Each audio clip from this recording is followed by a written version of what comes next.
कुछ दिन पहले हमने सुना था राजसूय सभा में श्री नारद मुनि युधिष्ठिर महाराज को कुछ कथा सुना रहे थे, कुछ उपदेश दे रहे थे।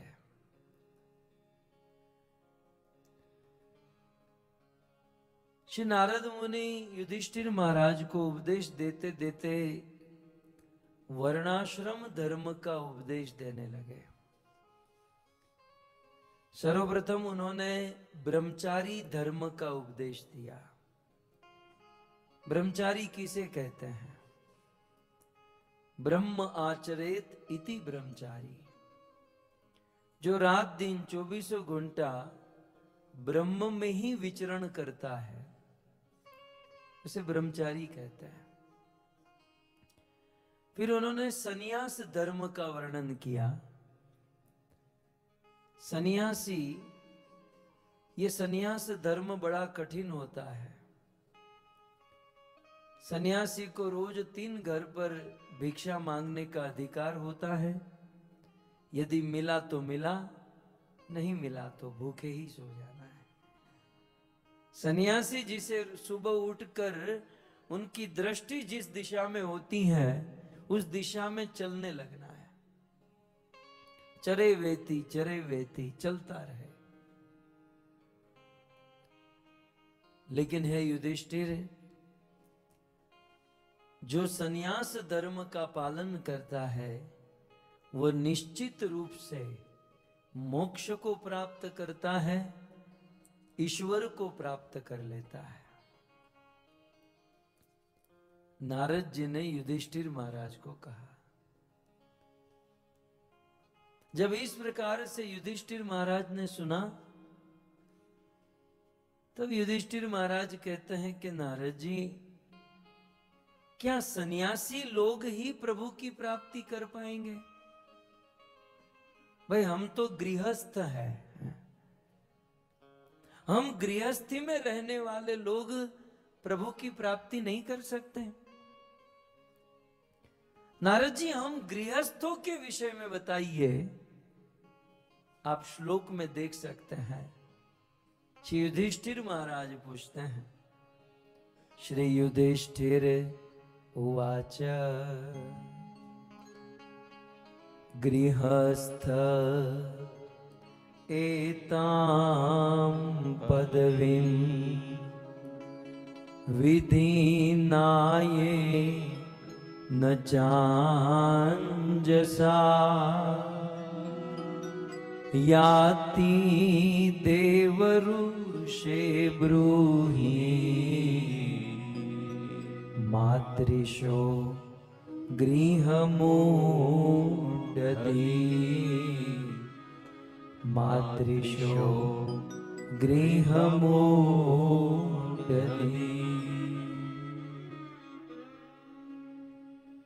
युधिष्ठिर महाराज कहते हैं, गृहस्थम एताम पदवीम, हम लोग गृहस्थी हैं और हम गृहस्थी में रहने वाले लोग,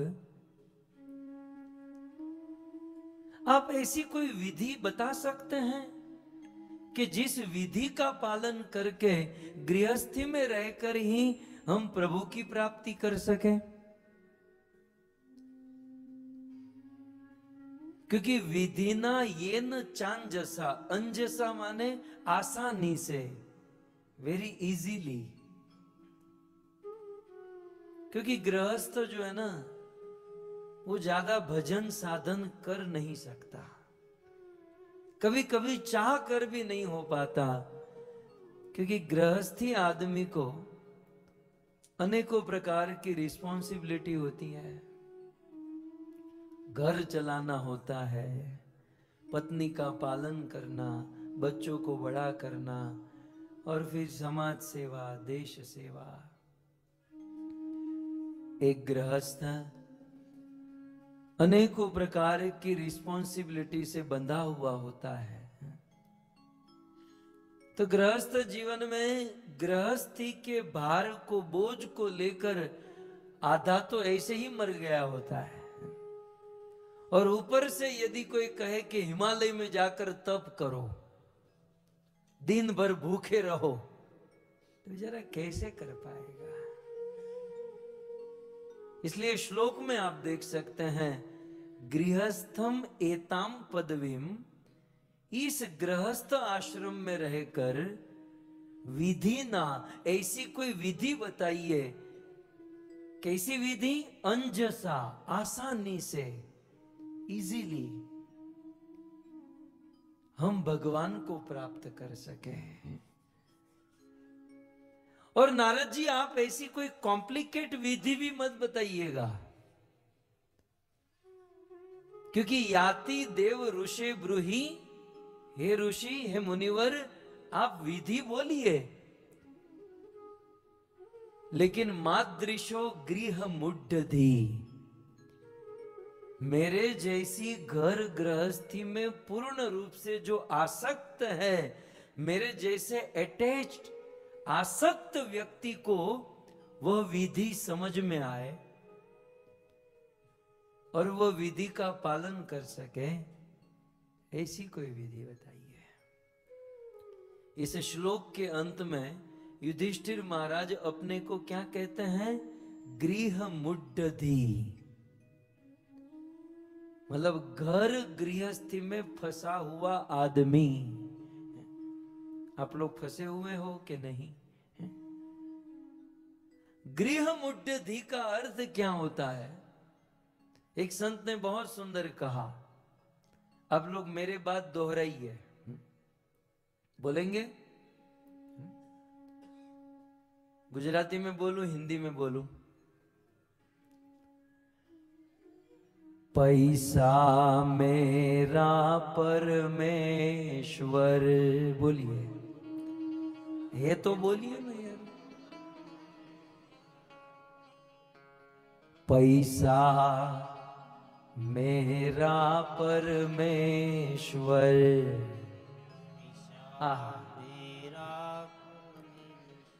बीबी मेरी गुरु, पत्नी मेरी गुरु, अने बच्चे वच्चे शालीग्राम, बच्चे वच्चे शालीग्राम, अब सेवा किसकी करूं, सेवा किसकी करूं। पैसो मारो परमेश्वर, बैरी मारी गुरु, छोकरा छैया शालीग्राम, सेवा कोनी करूं। इस सिद्धांत पर जो जीवन जीते हैं, ऐसे लोग गृह मुड्ढधि कहा जाता है, जो पूर्ण रूप से घर गृहस्थी में फंसे हैं। सो महाराज, आप हम जैसे फंसे हुए गृहस्थों को प्रभु की प्राप्ति हो जाए, ऐसा कोई उपदेश सुनाइए, ऐसा उपदेश दीजिए। बाजू में ही भगवान कृष्ण बैठे थे, राजसूय सभा में, ये सब लोग लाइन में बैठे थे ना, तो बगल में कृष्ण बैठे थे। जब युधिष्ठिर महाराज ने कहा ना कि मैं फंसा हुआ गृहस्थ हूं, हमारे उद्धार के लिए कुछ कहिए, तो कृष्ण भी मुंह बनाना बड़ा जानता है, बड़े नाटकबाज है। कृष्ण भी दोनों हाथ जोड़कर कहते हैं, हाँ महाराज बताइए, ये तो छोटा गृहस्थ है, मैं तो बहुत बड़ा गृहस्थ हूं। इसकी तो एक पत्नी मेरी 16,108 का जमेला है। बताइए बताइए महाराज, हम लोगों के उद्धार के लिए कुछ कहिए। सब नारद जी को निवेदन किया कि हम गृहस्थियों के लिए उद्धार कैसे होगा। ब्रह्मचारी और सन्यासी तो अपना उद्धार कर ही रहे हैं, वो तो कर ही लेते हैं, हम गृहस्थियों का उद्धार कैसे होगा। तब अगले श्लोक में श्री नारद मुनि शुरू करते हैं। श्री नारद उवाच, हे युधिष्ठिर, एक गृहस्थी को चाहिए, गृहेषु अवस्थितो राजन कुर्वन् क्रिया यथोचिता वासुदेव अर्पणम साक्षात उपासीत महामुनि।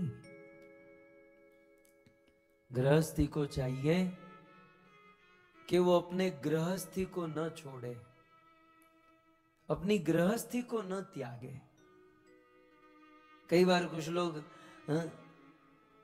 अपनी घर गृहस्थी को कहते हैं, पत्नी तुम माया हो, मैं तो वृंदावन चला जाऊंगा, ये हमारे बच्चे माया है।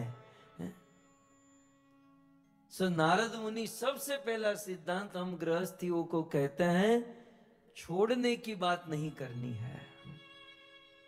गृहस्थी को चाहिए कि गृहस्थी में ही रहे,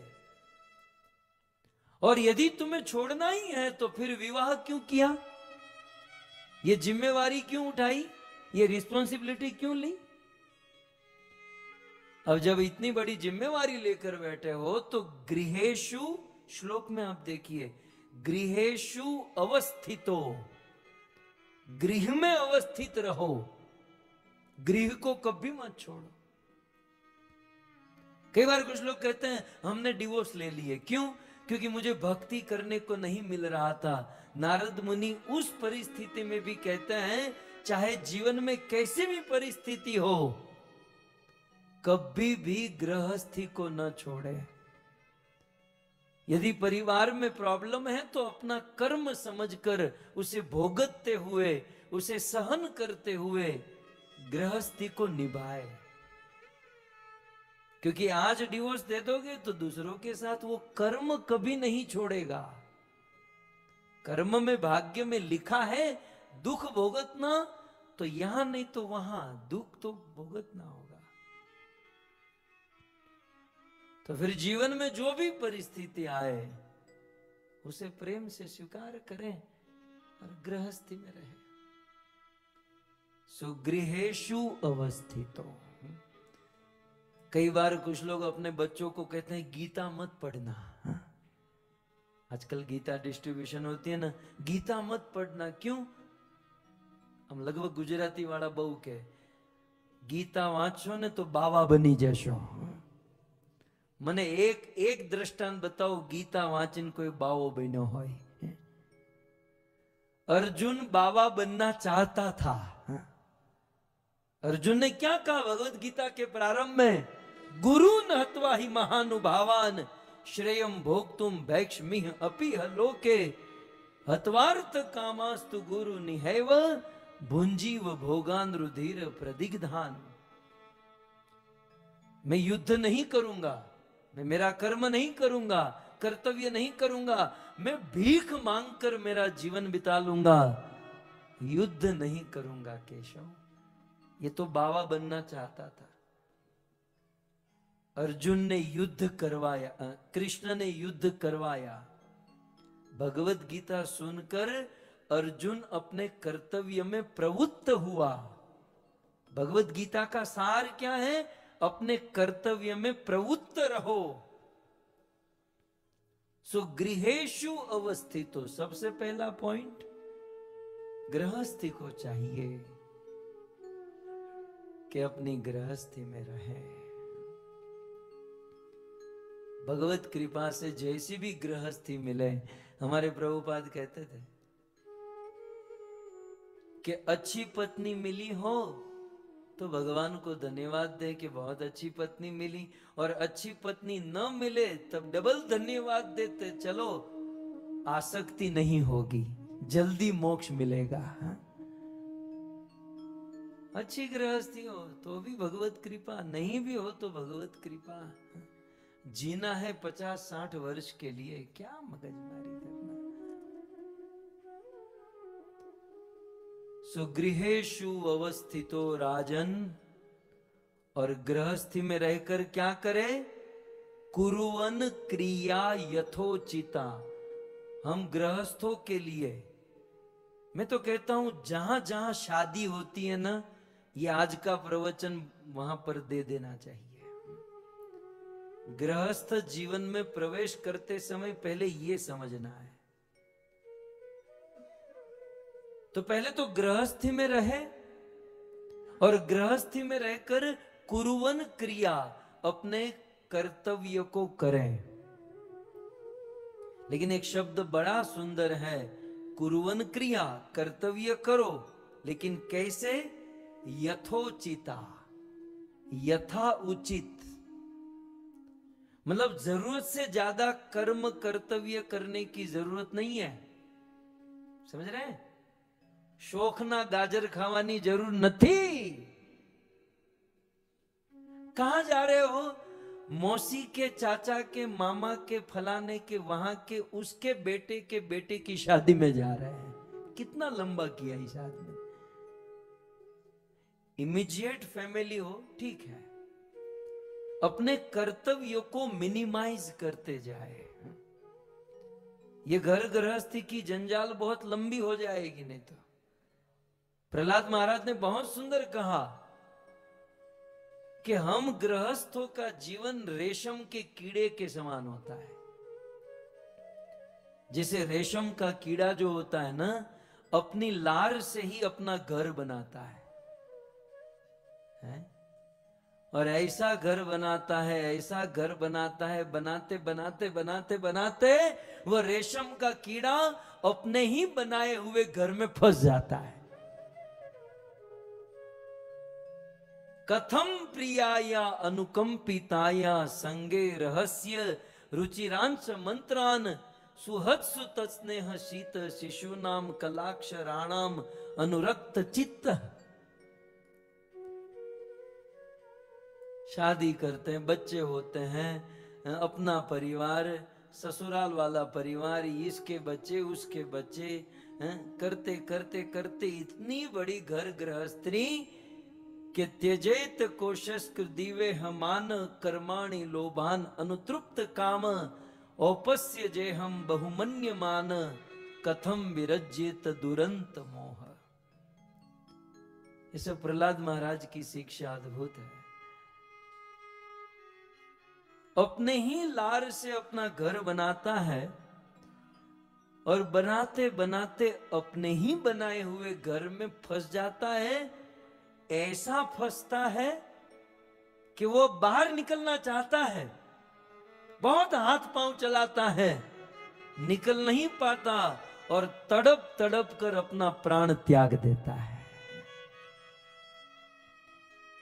ये मैं और चिच्चोर प्रभु खड़ीहाम में बैठे थे और गुरुदेव ने कहा था कि भाई घर गृहस्थी बनाओ, अपनी जंजाल को बढ़ाओ, लेकिन अपनी जंजाल में कम से कम एक दरवाजा या एक खिड़की छोड़ दो, ताकि एटलीस्ट सैटरडे संडे मंदिर जा सके, साधु संतों की संगति कर सके।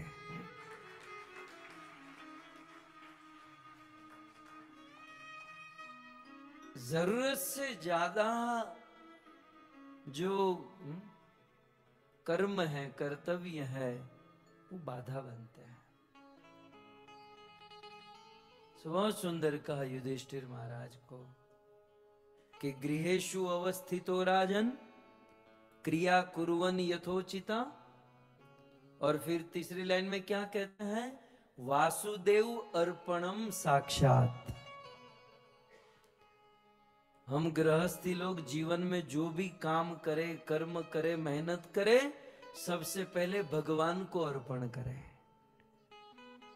खाओ, आपको भोजन करने की कोई मनाही नहीं है। सेव टमाटर का साग खाओ, राजमा का सब्जी खाओ, रोटला खाओ, रोटली खाओ, फ्रूट सलाद खाओ।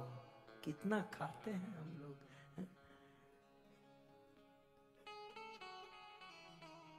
अरे भोजन करने को कोई मना नहीं है, लेकिन वासुदेव अर्पणम, तीसरी लाइन में आप देख सकते हैं, वासुदेव अर्पणम साक्षात, भगवान को अर्पण करके।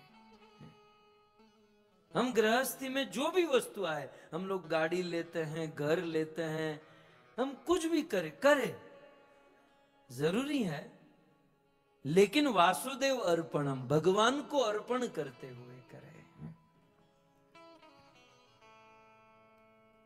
युधिष्ठिर महाराज ने पूछा होगा कि ये तीनों चीज बड़ी कठिन है।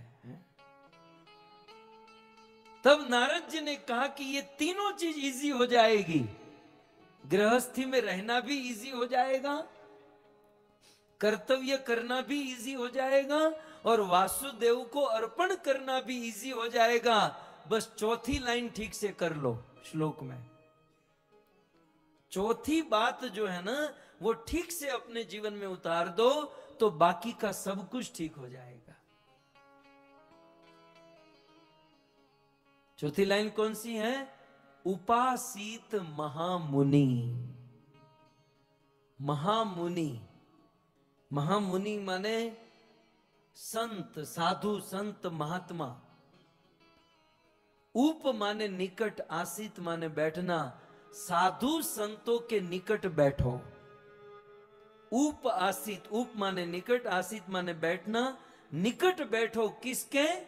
महामुनियों के निकट बैठो। महामुनि, मुनि माने जो मनन करता है। मुनयः मननशीला, रात दिन जो भागवत का चिंतन करता है, रात दिन भगवान का, भगवत लीला का जो चिंतन करता है, ऐसे चिंतन करने वाले भगवान के शुद्ध भक्तों के निकट बैठोगे तो गृहस्थी बहुत इजी हो जाएगी, सुखमय हो जाएगी, सुखमय हो जाएगी। उपासित महामुनि, महामुनियों के साथ बैठो बस। कई बार कुछ लोग मुझे पूछते हैं कि बताइए हम गृहस्थों को क्या करना चाहिए, हम गृहस्थ कर क्या सकते बताओ। 24 घंटे में 22 घंटे तो वहीवट में चले जाते हैं, हम क्या कर सकते हैं। लेकिन हां, जो कर रहे हैं भगवान का भजन, जिनका पवित्र जीवन है और जो 24 घंटे भगवत स्मरण में, भगवत चिंतन, भगवत सेवा में लगे हैं, ऐसे महामुनियों को हम गृहस्थी अपने घर पर बुलाए, उनकी सेवा करे और उनके चरणों में बैठ जाए। That's it। आगे का वो देखेंगे। उपासित महामुनि, ये महामुनियों की संगति संजीवनी मानी गई। क्या माना गया? संजीवनी है। साधुओं की संगति जो है वो संजीवनी है।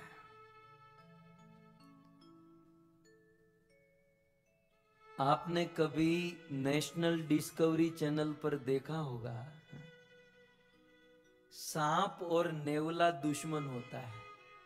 सांप और नेवला, इसका युद्ध बड़ा फेमस है।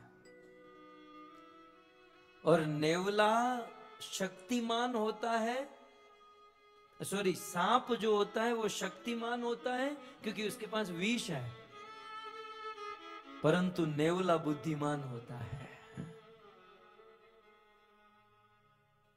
सांप और नेवले का जब युद्ध होता है तो नेवला उसी जगह पर युद्ध करता है जहां पर एक विशेष प्रकार की जड़ी बूटी होती है, और वो जड़ी बूटी जहर उतारने वाली, पॉइजन को उतारने वाली होती है। सांप और नेवला युद्ध करता है और युद्ध करते करते फाइनली सांप जो होता है वो नेवले को डंक मारता है और अपना विष छोड़ता है, वो पॉइजन इंजेक्ट करता है। और नेवला मूर्छित सा होता है, तब तक वो जड़ी बूटी बाजू में है, वो जड़ी बूटी को सूंघ लेता है, विष उतर जाता है, फिर से सांप के साथ युद्ध करता है, सांप फिर से जहर छोड़ता है, फिर से वो जड़ी बूटी के पास तुरंत चला जाता है, उसे सूंघ लेता है, विष उतर जाता है। इस प्रकार सांप का सारा विष समाप्त हो जाता है और नेवला सांप को हरा देता है, सांप हार जाता है और नेवला जीत जाता है। એટલે તમે નોળિયા છો, તમે તાળી કેમ પાડી? नहीं, मुझे बताओ, ताली मतलब न सांप आपका न नेवला आपका, ये ताली बजने का कारण क्या है? लेकिन बात सत्य है, हमें नेवले की तरह बुद्धिमान बनना है। આપણે ત્યાં કે નોળિયા છો तो खुश होना चाहिए कि हाँ भाई हम नेवले जैसे हैं, बुद्धिमान है। सिद्धांत सार क्या है? सांप जो है ना वो माया है और नेवला हम लोग हैं, और हमारा माया के साथ रात दिन युद्ध होता है। रोज सुबह उठकर नहा धोकर दुकान में, माया नहीं तो और क्या है। અને આ પટની પરિવાર ગગડા આ તો માયા વચ્ચે જ બેસે રોજ સવારે જાગીને। પરીક્ષિત મહારાજે કળિયુગને જ્યાં 5મું સ્થાન દીધું એનો ધંધો કરે છે, गोल्ड का। हम तो उसे छोड़ना नहीं है, लेकिन सीखना है कि हम तो रोज सुबह उठकर माया में चले जाते हैं और जाना ही पड़ता है।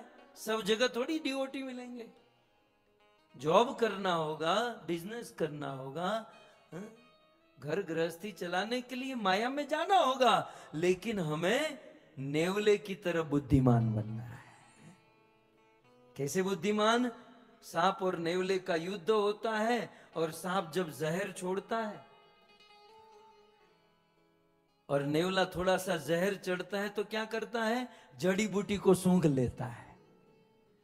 हम लोग Monday, Tuesday, Friday, Wednesday, Thursday 5 दिन जो है जाते हैं माया में और जहर चढ़ता है, क्योंकि सब लोग बड़ी बड़ी बातें करते हैं, फलाने का बिजनेस कितना चलता है, तो आपने हवा न चढ़े कि आपने खरीद लेવું છે, हमको कर ही लेना। वो माया चढ़ती है, लेकिन तब तक सैटरडे संडे आता है, छुट्टी का दिन, हमें साधु के चरणों को सूंघ लेना है, संतों के चरणों को सूंघ लेना है। उपासित महामुनि संतों के चरणों में बैठने से वो 5 दिन का जो जहर चढ़ा है वो उतर जाता है, फ्रेश हो जाते हैं। फिर मंडे से शुरू केनिया ज्वेलर्स इच्छे ना मंडे से फिर शुरू, वहां जाके माया में लोगों के साथ ये वो बिजनेस करना जरूरी है, लेकिन फिर से वो विष चढ़ता है, माया रूपी विष। फिर से शनि रवि सैटरडे संडे आया, साधु के चरणों को सूंघ लिया। जीवन भर ऐसा करते रहेंगे, माया हार जाएगी और भक्त जीत जाएगा, वैकुंठ विजय कर लेगा। सो उपासित महामुनि, हम गृहस्थ कुछ ज्यादा कुछ नहीं कर सकते, हमसे एक ही चीज हो सकती है, संतों की सेवा, संतों के चरणों में बैठना। युधिष्ठिर महाराज ने पूछा कि संतों के चरणों में बैठकर करना क्या है, क्योंकि संतों की संगति तो मच्छर भी करता है। एक मच्छर अपने भाई को कहता है कि आज मैं साधु संगति करके आया, तो दूसरे भाई मच्छर ने पूछा कि साधु संगति करके क्या किया? बोले 100 ग्राम खून पी गया। ये भी एक एसोसिएशन ही हुआ ना, ये भी एसोसिएशन ही हुआ। तो साधु उपासित महामुनि, आप श्लोक में देख सकते हैं कि 4थी लाइन में युधिष्ठिर महाराज को कहा कि महामुनियों के साथ बैठो, लेकिन महामुनियों के चरणों में बैठकर करना क्या है? तब अगले श्लोक में कह दिया, श्रृणुवन, सुनना है। उस महामुनि के मुख से, संतों के मुख से कथा सुननी है, कथा सुननी है। तब प्रश्न पूछा, कौन सी कथा सुननी है? थोड़ा स्पेसिफाई कर दो, एग्जैक्टली बता दो। हम गृहस्थियों को संतों के चरणों में बैठकर कौन सी कथा सुननी चाहिए? तब श्री नारद मुनि कहते हैं, श्लोक में क्या लिखा है? अवतार कथामृतम। गृहस्थियों को चाहिए संतों के चरणों में बैठकर भगवान के अवतार की कथा सुने। अवतार कथामृतम। तो कुछ लोग ऐसा दावा कर सकते, हो गया ना 2024 की शुरुआत में 1 जनवरी से लेकर 7 जनवरी हमने सुन ली। गगड़ा परिवार ने आयोजन किया था, बहती गंगा में हम लोग ने हाथ धो दिए, दैट्स इट, हो गया। आपने कहा, हमने पालन किया, हो गया। तब एक शब्द यहां पर है, शृणुवन भगवतो अभीक्षणम। दिखाई दे रहा है श्लोक में? अभीक्षणम संस्कृत शब्द है। अभीक्षणम का अर्थ होता है बारंबार, रिपीटेडली, बारंबार। एक बार भगवान के अवतार की कथा सुनने से काम नहीं बनेगा महाराज। शृण्वन भगवतो भीक्षणम, बारंबार अवतारों की कथा सुननी होगी। तो कुछ लोग कह सकते हैं ये बारंबार सुनने से एक अरुचि नहीं हो जाएगी, उबन नहीं हो जाएगी? तब नारद मुनि ने बहुत सुंदर कहा कि भगवान के अवतारों की कथा कैसी है? क्या लिखा है? अमृतम, अमृत के समान है। शृण्वन भगवतो भीक्षणम, अवतार कथा अमृतम। ये कथा अमृत के समान। अमृत का सीधा अर्थ होता है न मृत इति अमृत, जिसकी रुचि कभी मृत न हो, जिसका आनंद कभी खत्म न हो। यत् शृण्वताम रसज्ञानाम स्वादु स्वादु पदे पदे। भगवान के अवतारों की कथा, ये भागवत कथा जितनी सुनेंगे उतना आनंद बढ़ते जाएगा, बढ़ते जाएगा।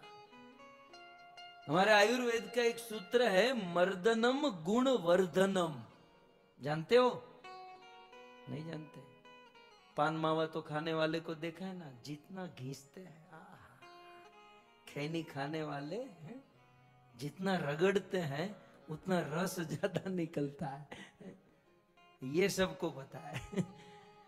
लेकिन एक्चुअली ये आयुर्वेद का सिद्धांत है, मर्दनम गुणवर्धनम। जिस चीज को आप जितना मर्दन करोगे, जितना घूटोगे, जितना रिपीटेड करोगे, जितनी बार सुनोगे, उतना और आनंद और गुण बढ़ता जाएगा। स्वादु स्वादु पदे पदे। यही अंतर है भौतिक और अध्यात्म में। आपने देखा होगा, कहीं नेता की रैली होती है, उनका भाषण होता है, या फिर ये बॉलीवुड हॉलीवुड के मूवी होते हैं। पहले दिन हाउसफुल, दूसरे दिन जनता कम हो जाती है, तीसरे दिन और कम, चौथे दिन और कम, पांचवें दिन, छठे दिन, 15-20 दिन में तो थिएटर खाली हो जाते हैं। मतलब जहां भौतिक चर्चा, भौतिक कथा में आनंद घटत घटत घट जाए। लेकिन भागवत कथाओं में हमारा कितने सालों का अनुभव है, पहले दिन कम लोग होते हैं, दूसरे दिन बढ़ते हैं, तीसरे दिन और बढ़ते हैं, चौथे दिन फिर तो हाउसफुल हो जाता है। राशेश्वर प्रभु, मैं एक दिन सोच रहा था कि ये आजकल हॉलीवुड वाले, बॉलीवुड वाले कितने बड़े बड़े बजट पर फिल्म बना रहे हैं।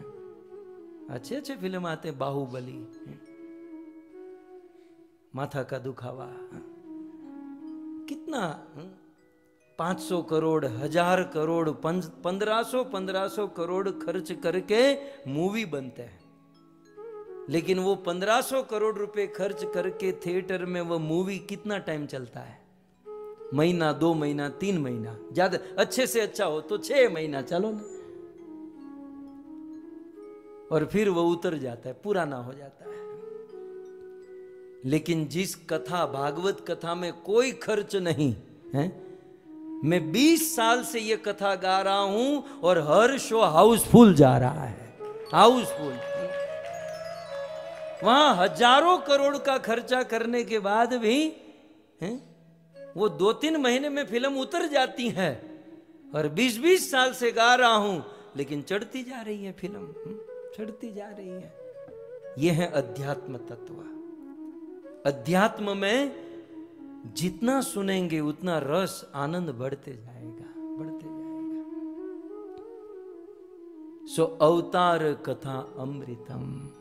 सो बात की एक बात, हम गृहस्थियों को घर पर साधु संतों को बुलाना चाहिए, या फिर हम स्वयं साधु संतों के पास जाए और उनके चरणों में बैठकर भगवान के अवतारों की कथा सुने। यह सुनने से हमारी घर गृहस्थी सुखी संपन्न रहेगी, जीवन में कोई विघ्न नहीं रहेगा, घर गृहस्थी में कोई क्लेश नहीं रहेगा, कोई बाधा नहीं रहेगी। सो ऐसे अवतारों की कथा हम सब आज श्री धाम